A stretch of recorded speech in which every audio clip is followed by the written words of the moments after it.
Bien, pues como lo anticipé al principio de esta emisión, haremos un balance, una calificación, un análisis de lo que está ocurriendo fundamentalmente en los Estados Unidos, particularmente en Baltimore, ya diremos el porqué de esa geografía, del radicalismo social, la violencia y la drogadicción. No sabemos si es una causa propia de la administración del presidente Trump o tiene que ver con un estricto asunto de la pandemia o las dos en conjunto. Por ello me da mucho gusto tener a dos de nuestros colaboradores, las piezas estructurales de este programa de Va en Serio, como él es el licenciado Carlos Salomón, su cuarto de guerra. Carlos, ¿cómo estás? Bien, Carlos, me da mucho escucharte y además estar conectado y conectados con las ideas. Muchas gracias y por supuesto, pues el francotirador, Pepe Monroy Rivas. Pepe. Carlos, muy buenas noches, me da mucho gusto saludarte y también me da un enorme placer poder compartir esta charla con mi entrañable amigo Carlos Salomón. Licenciado Salomón, platícanos por qué Baltimore, por qué estos tres temas, por qué drogadicción, violencia y radicalismo social en Estados Unidos. Bueno, es un privilegio compartir ideas y polémicas y ideas diferentes con Pepe Monroy y contigo. Yo por razones familiares estuve unos días en Baltimore y es una ciudad que por razones familiares médicas la he visitado con cierta regularidad. Pero cada vez que la visito, sobre todo esta vez, sentí un cambio totalmente diferente en la ciudad. Es una ciudad, es un suburbio de Washington, prácticamente una alta población de color, pero además es siempre una ciudad violenta. ¿Qué ha pasado? Baltimore, después del COVID, encontré una ciudad fundamentalmente mucho más polarizada y sobre todo una ciudad donde la población de color odia al presidente de la República, odia a Donald Trump. ¿Por qué? Producto de esta crisis económica, tú ves, por ejemplo, en las calles de Baltimore, los negros lavando el parabrisas de los coches, que eso es un escenario muy mexicano. Pues ahora lo ves allá, porque Estados Unidos tiene más de 42 millones de personas en el desempleo, producto de esta crisis sanitaria que se ha vuelto una crisis económica. Entonces, ¿qué es lo que está pasando? La crisis económica ha hecho que la pobreza emerja en las calles de Baltimore y eso ha reflejado un odio social donde fundamentalmente la población, el alcalde, por ejemplo, de Baltimore es demócrata, el gobernador es republicano y esas relaciones hace muchos años había un problema racial, pero había un Martin Luther King que conducía la violencia, la desesperación y el enojo de los negros. Hoy no existe ese líder de color que conduzca el enojo social. Entonces estamos viendo una ciudad o un país con mucho dolor económico, con mucho rencor social, con un líder blanco, pero sin un líder negro. Y a operar políticamente esto es muy complicado porque no hay quien lo conduzca políticamente. Incluso las ideas se vuelven escasas y se acaban los sueños colectivos y se acaban los sueños individuales. Quizás el primer approach que puedo decir de estas experiencias, estas 3 semanas que viví en Baltimore. Sí, Pepe. Pepe Monroy, parece ser que en los Estados Unidos el problema racial lo llevan en el ADN, es decir, los blancos contra los negros contra los blancos. Yo recuerdo que casi al término de la administración del presidente Obama, Michelle, la esposa, la primera dama, expresó a través de un programa de televisión que le era muy difícil explicarle al mundo y a su familia cómo 2 niñas negras vivían en una casa blanca. Mira, déjame primero comprar la frase completa. Yo creo que el tema del racismo en Estados Unidos efectivamente está en el ADN, con episodios muy dramáticos y también con episodios verdaderamente épicos. Cuando Carlos Salomón se refiere al verdadero gigante Luther King, ¿cómo haría falta líderes de este tamaño en este momento para poder contrastar un poco lo que a cualquier chispa se puede convertir en incendio?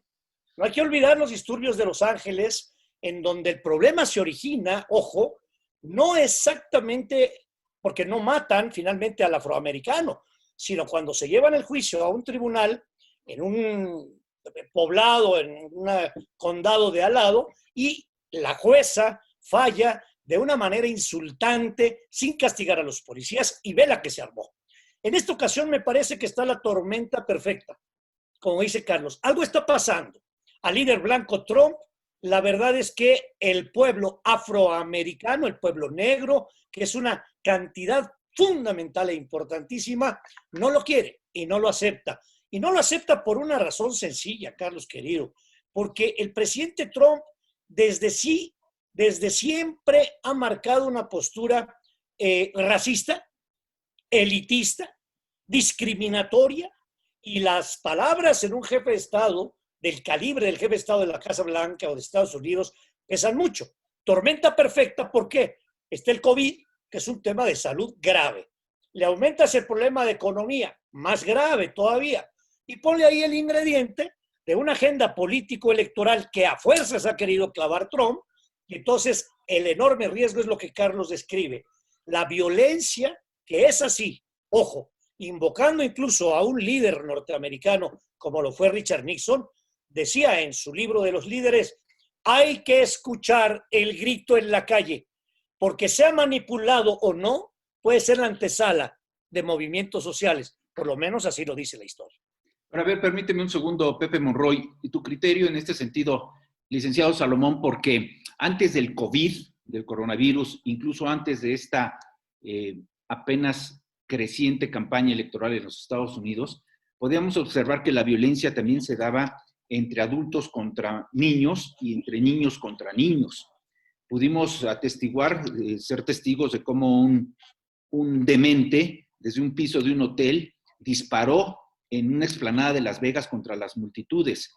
Y teníamos cuenta también, Carlos, de cómo los niños mataban a sus profesores y a sus compañeros en las escuelas públicas de los Estados Unidos. Se está extendiendo el problema de la violencia en el vecino país. Mira, yo quiero comentarles esto, tres momentos históricos en Estados Unidos. La pobreza en Estados Unidos siempre la han tenido negros y los latinos. O sea, es muy raro que tú veas en las clases blancas, ahí ves las clases medias, pero la pobreza históricamente se ha reflejado en la población negra y los mexicanos y los latinos que hemos ido prácticamente hacia la mano de obra. Hubo un tiempo donde ese enojo social lo condujo, por ejemplo, Chávez de parte de los latinos y lo condujo Martin Luther King de parte de la población negra. Entonces los negros y los blancos teníamos ahí la manera de luchar por nuestros derechos humanos, por los restos. Pero hubo un tiempo también donde hubo un presidente negro, es Obama, que estuvo 8 años el presidente de Estados Unidos. Y no bastaron esos años para quitar ese racismo. Después de que tú tienes un presidente 8 años como Obama, de color, gobernando los Estados Unidos, y renace el racismo, es porque lo que sea Pepe Monroy, el racismo es histórico, lo trae en el ADN. Entonces no bastó que fuera un presidente de color. Entonces se volvió a replantear esto porque el propio Donald Trump ha polarizado la vida en Estados Unidos, ha polarizado la situación económica. Es un señor que le encanta el pleito, que le encanta, disfruta, por ejemplo, la confrontación. Ese es lo que estamos viendo, un presidente que ha llevado al extremo del enojo social, y estamos viendo expresiones de rencor, pero no tenemos de parte de la población negra un líder que sume, que sintetiza esta situación. Durante 8 años Obama bailaba en la Casa Blanca y cantaba y se tomaba los tequilas. Eso quizás fue un desahogo para ese rencor social que ha venido existiendo. Aparece un personaje tan violento, tan complicado, tan, ¿cómo les explicara? Tan duro en el combate, que obviamente ha revivido ese rencor, ese racismo, en una gran población que en este próximo noviembre no va a votar por Donald Trump. Si fueran las elecciones, las fueran al aire, porque los latinos y la población negra están contra Trump. En las encuestas ahorita están prácticamente, Biden casi está 2-1. ¿Qué es lo que va a pasar? Lo que tiene que pasar es que Trump tiene que buscar los electores, y para eso es muy bueno. Sabe que necesita dónde encontrar los votos, y eso lo ha venido trabajando en los últimos meses. Las elecciones de noviembre están a la vuelta de la esquina, pero son elecciones con una crisis, una recesión económica y con una polarización de carácter social y racial. No es una cosa nada más de ricos y pobres, sino es también racial. Y eso es una pimienta en este proceso electoral que se avecina para noviembre en los Estados Unidos. A ver, esa parte es fundamental y muy importante, y yo los invito a que la analicemos en unos minutos más, porque hoy se cumple justamente 8 días de la visita del presidente López Obrador a la Casa Blanca allá en los Estados Unidos, en Washington, y hubo una serie de festividades alegóricas, de oratoria entre ambos mandatarios, agradeciendo mutuamente el respeto que parece que nunca entre las dos naciones nos hemos ganado. Pero dime una cosa, Carlos Salomón, tú encontraste 3 ingredientes ahí en Baltimore muy peligrosos que no necesariamente están asociados con la pigmentación de piel. Me decías que se suma la violencia a la droga y la violencia y la droga al tatuaje. ¿Nos explicas, por favor?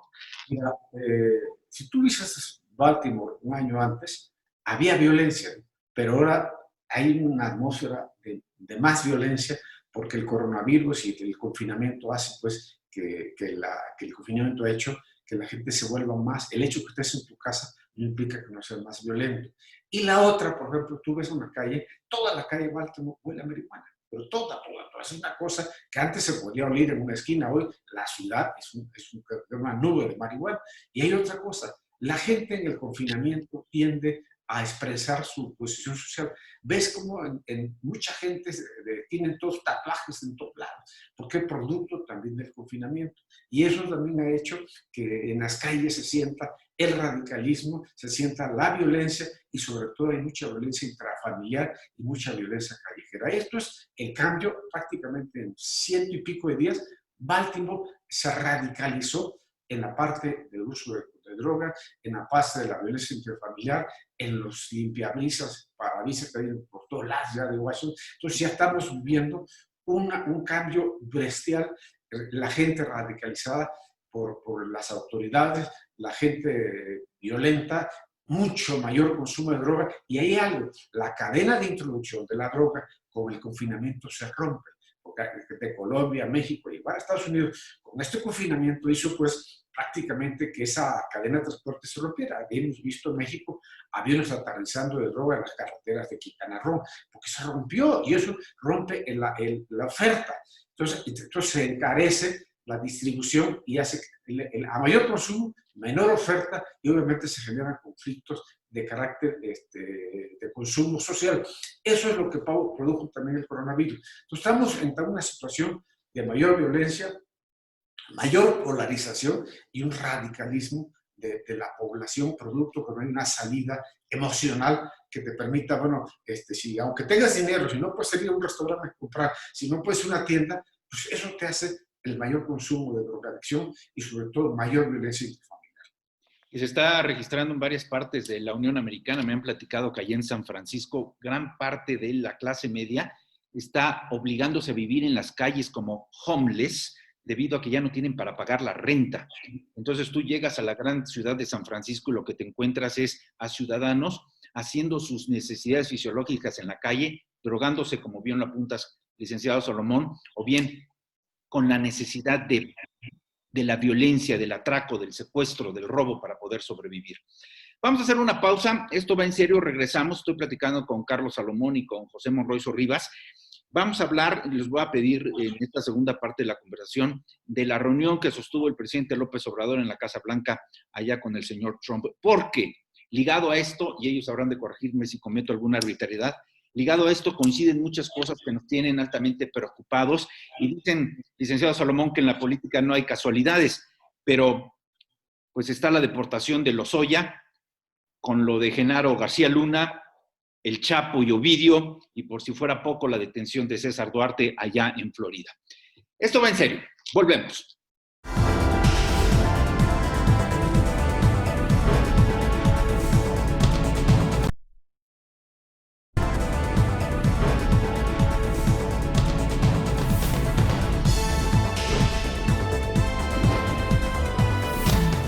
Bien, pues regresamos y, bueno, apuntaba hace unos segundos los temas que quedan en la agenda, fundamentalmente de esta relación Trump-López Obrador, que algunos marcan como un uso-abuso del norteamericano o del estadounidense con el mexicano por cuestión electoral, lo que bien decía Carlos Salomón, la necesidad de favorecerse con los latinos del señor Trump ante la fuerte caída que tiene hoy con el señor Biden. De acuerdo a algunas encuestas, pues el 50% del electorado en los Estados Unidos está a favor de Joe Biden, de los demócratas, y la factura que nos pasarían por la visita de López Obrador al señor Trump sería de pronóstico reservado. ¿No piensas así, Pepe Monroy? Sí, desde luego, Carlos, y déjame, si me permites, tomar el colofón de Carlos, tu tocayo, hace unos minutos. Vuelvo a repetir que es la tormenta perfecta, primero porque efectivamente en el ADN de Trump está ese sentido de arrogancia, de soberbia, de prepotencia, de ser un hombre bronco, violento, que no respeta las formas, lo hemos visto en infinidad de casos, que sangolotea a los jefes de Estado, que el protocolo lo tiene sin cuidado, que sale y sorprende a su interlocutor diciendo en una rueda de prensa cosas que eventualmente parece que no se dijeron. No hay que olvidarnos que él pertenece a la Sociedad del Rifle, como un miembro honorífico. Y él ha sido un defensor acérrimo en el sentido de la no prohibición de la compra de armas. Entonces, ¿cuántas armerías hay en la línea fronteriza? Entonces, la primera parte que quisiera yo decir antes de entrar al tema de la visita de López Obrador, tiene que ver justamente con que se ha proliferado, precisamente por la actitud que describe Carlos de Trump, este grupo de élite, los neonazis, los blancos contra los negros y lo más atroz del mundo, lo que tú referiste. Ya no solamente es un problema de afroamericanos, sino de niños que se matan, de francotiradores que disparan sin más. Es decir, es la tormenta perfecta. Y si a esto le aumentamos que Trump tiene una ansia desmedida por reelegirse y que ha querido atravesar de manera transversal la agenda política electoral, aunque afortunadamente para muchos no le viene dando resultado. Y entonces el posible candidato del partido contrario, que todavía no arranca formalmente la campaña, ya le lleva un poco de ventaja. Ahora bien, la visita del presidente López, a mí en lo particular me parece que no era en el mejor de los momentos. Y no lo era porque justamente subyacen temas que no sabemos exactamente qué pasó en los minutos de la plática privada. El tema de los cárteles, el tema de la droga, el tema de los migrantes, el tema del armamento, el tema fronterizo, y el pretexto fue, pues vamos a celebrar todos el Tratado de Libre Comercio. Sin embargo, veamos la postura del joven ministro de Canadá. Inteligente dijo, yo tengo otros temas que atender, pero después con mucho gusto voy y visito al presidente de México. No se involucró en esto que parecía ser, Carlos, como lo dijiste bien, era una especie de concurso de oratoria, citando el presidente López Obrador a Franklin, las declaraciones del otro y a Juárez. Y la verdad de las cosas, cuando el presidente López le dice al señor Trump, muchas gracias porque usted ha sido vuelto y tornado, le fue a agradecer 200 respiradores. Es el hombre presidente de los Estados Unidos que más nos ha insultado, que más nos ha agredido, que más nos ha ofendido, que más ha vituperiado la dignidad de los mexicanos. Tan es así que el día anterior a la visita del presidente López fue a retratarse justo en el muro. Carlos, las ofensas son por todos lados. El presidente Trump dice que somos narcotraficantes, violadores, drogadictos, nos dicen lo peor, asesinos, y manda señales para que el gobierno mexicano haga disimuladamente con la Guardia Nacional lo que Trump quería hacer o quiere hacer con el muro. Y ahí están tapando a los migrantes, cuando el propio Trump es un migrante. Entonces yo diría que la visita hay que revisarla entre líneas, porque más allá del folclore de la visita, el vuelo comercial y salga usted primero y hágase la prueba, quédese usted a dormir en la casa de la embajadora porque está reparando la Casa Blanca, etcétera, etcétera. Más allá de los notables empresarios que fueron a acompañarle, que también hay que leerla entre líneas, me parece que lo fundamental es que Trump quiso dar una demostración no de amistad, ojo, va a ser muy duro lo que voy a decir, sino de control mediante muchas herramientas que tienen con el gobierno mexicano. Termino diciendo, ¿será que se invitó o será que se citó al presidente López? Y ese concurso de oratoria, perdón, pero no nos dijo mucho. La retórica histórica no viene al cuento en un momento donde los problemas se tienen que atender de otra manera y las crisis atacar con otras estrategias. ¿Cuál es tu opinión en ese sentido, licenciado Salomón? Tú que has vivido muy de cerca la presidencia, sobre todo porque un punto que trata muy, muy bien Pepe Monroy es que el pretexto, la justificación de este viaje fue el Tratado de Libre Comercio. Sin embargo, ninguno de los negociadores, operadores y empresarios del Tratado de Libre Comercio fueron a la famosa cena. Sí, mira, primero, detrás del político está el ser humano. Y tanto Trump como López Obrador son muy parecidos. Uno es un radical de derecha y otro es un de izquierda, pero son populistas de derecha y populistas son para entender. Jamás se habían visto. Se encuentran en una ciudad, se ven en los ojos, ni se dan la mano. Y tiene, pues, cuando tú llegas a este tipo de reuniones, todo está negociado. Cada párrafo del discurso, los equipos lo revisan días, horas antes. O sea, lo que tú lees en una ceremonia en público ya está revisado por los equipos, tanto de Trump como de López Obrador. Los discursos fueron, digamos, moderados en función de que se dijo lo que tenía correctamente que decir. Ahora, yo tengo ahí una cosa, creo que vale la pena reflexionar. Era obligada la visita a López Obrador. ¿Por qué? Porque cuando vino la crisis de la OPEP que bajó el petróleo, fue a tocar en la puerta al presidente Trump y le dijo, oiga, pues yo no puedo bajar los 500,000 barriles. Entonces, los americanos admitieron esa parte de los 500,000 para que no se afectara la producción petrolera. Lo de los ventiladores que decía Pepe Murray hace unos minutos. Hay muchas, lo de las aranceles, lo de las remesas. Hay una relación económica más allá de Donald Trump, más allá de López Obrador, y esa relación económica lo hemos venido lamentablemente que recordar.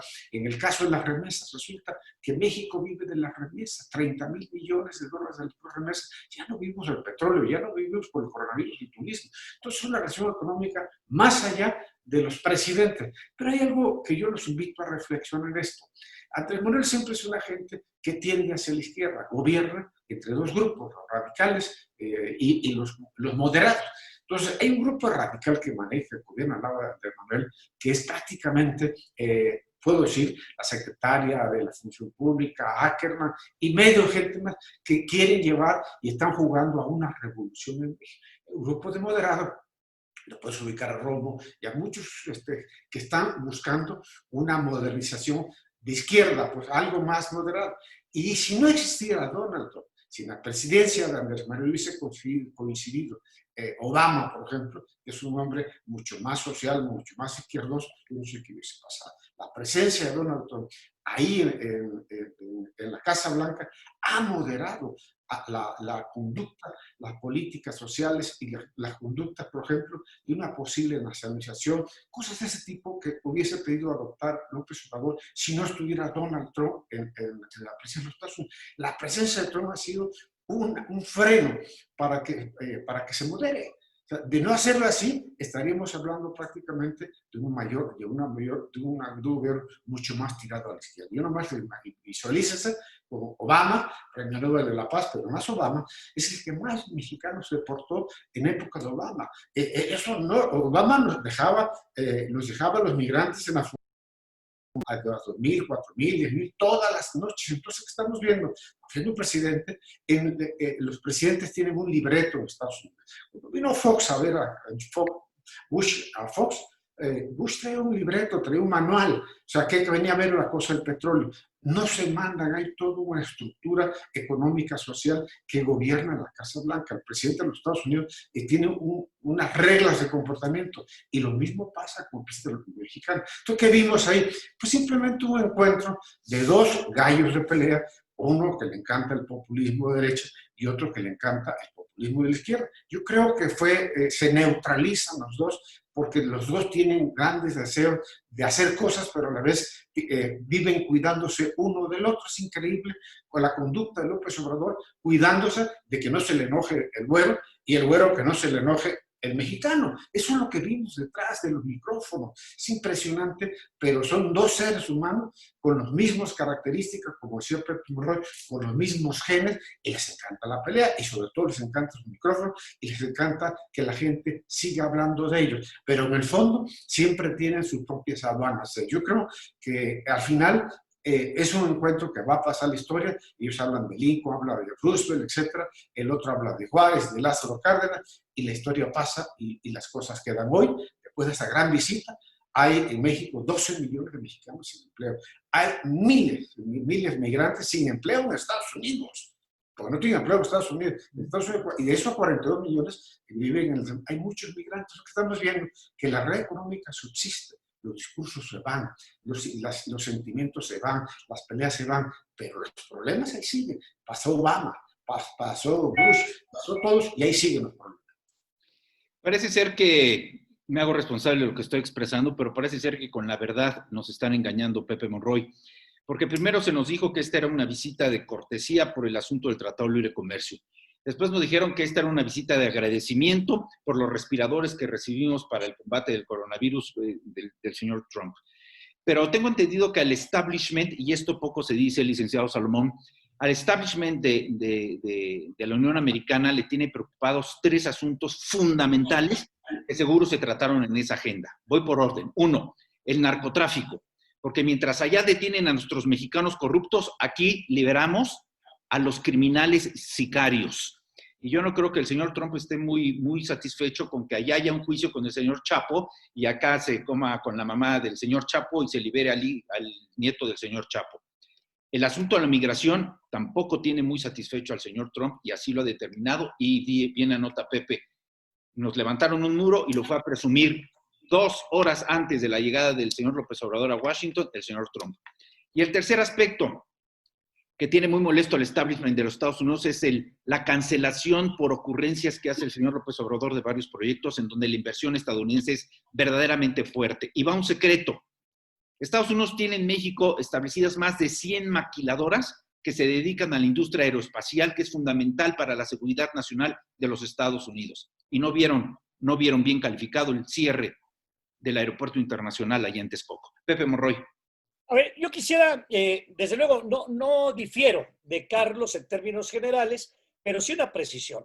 Si cuando viene el problema de la OPEP y México dijo, oye, yo no puedo, échame la mano, sí, le echaron la mano y evidentemente México nomás restringió 100,000, le echaron la mano con 300 o 400,000 barriles. Pero también hay que recordar que con la amenaza de los aranceles, bueno, pues México reaccionó de inmediato. Y entonces hay un operador interesante, inteligente, que se la sabe, avesado, etcétera, pues ha resultado ser Marcelo Ebrard, el canciller, que le sabe al oficio y a la entraña, etcétera. Y bueno, ¿qué fue lo que se logra? Poner esta guardia, digamos, fronteriza, pero de este lado de por acá. Pero hay algo muy importante que está diciendo Carlos. Efectivamente, los dos son populistas. Y el manual del dictador falla, ¿eh? El manual del dictador tiene pasos muy claros, muy precisos y tiene tentaciones.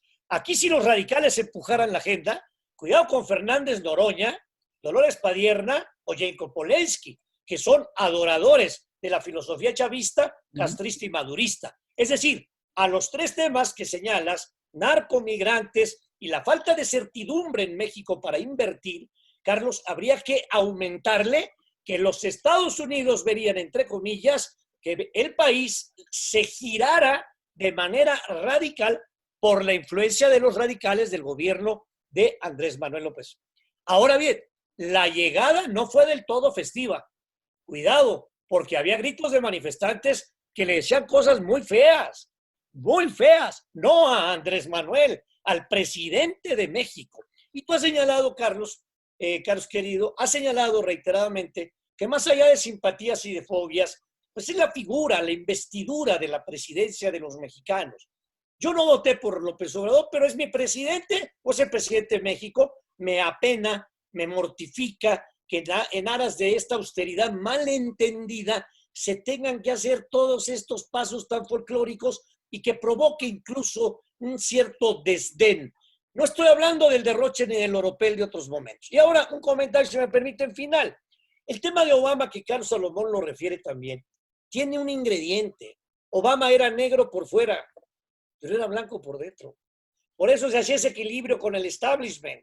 Cuando la gente se sorprendió, ¿y de dónde salió Obama? No, Obama no fue creación espontánea.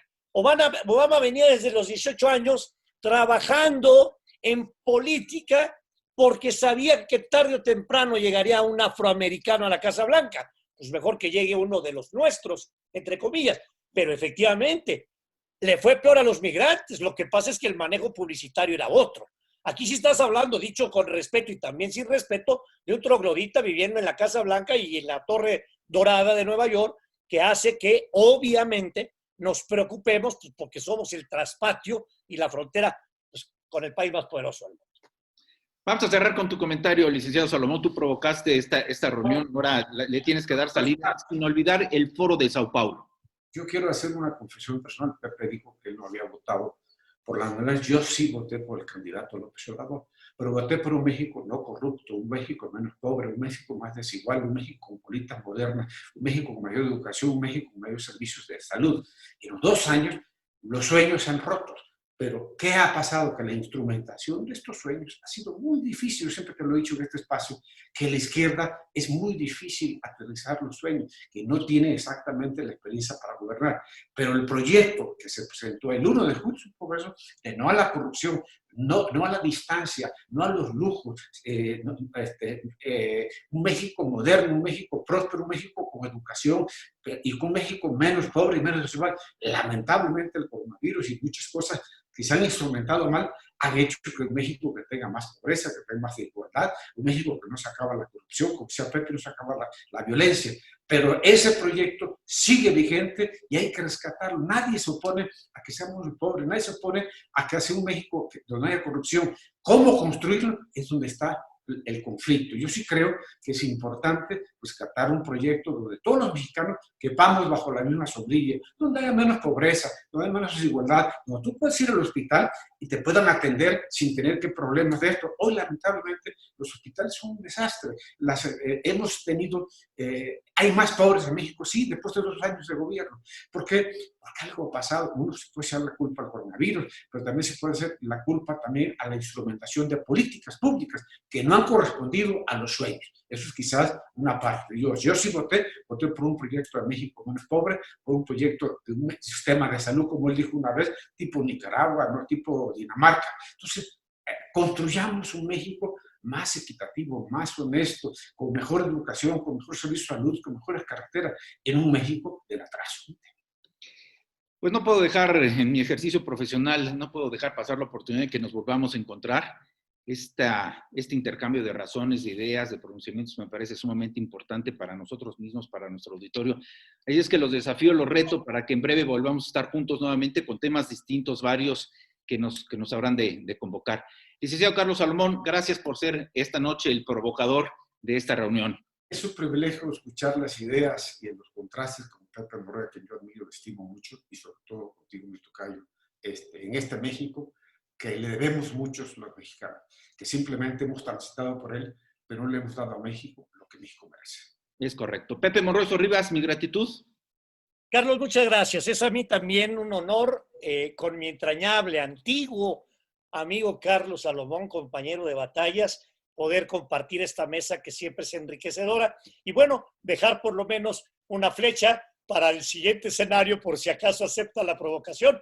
Decir que bueno, yo también le apuesto a que el presidente López agarre el timón de mando, enderece el barco, salga y efectivamente haga de este México un México próspero. Pero lo invito también a que discutamos que la agenda no puede ser solo la corrupción o los liberales y los conservadores. Es de 360 grados. Muchas gracias, Carlos. Nada más para cerrar, ya en esta franca despedida que tuvieron los dos, parecía también un juego de oratoria entre los dos. Ahí los dejo, ¿no? Yo quizás voté por ese México que sea Colosio, que México le vamos a dar a nuestros hijos. Yo Claro. creo que es un México mejor. Un México Claro. que tiene hambre de justicia. Licenciado Salomón, Pepe Monroy, muchas gracias. Buenas noches. Y usted Gracias a los Carlos, muchas gracias. Gracias, quédese con nosotros. Continuamos. Esto va en serio. Volvemos.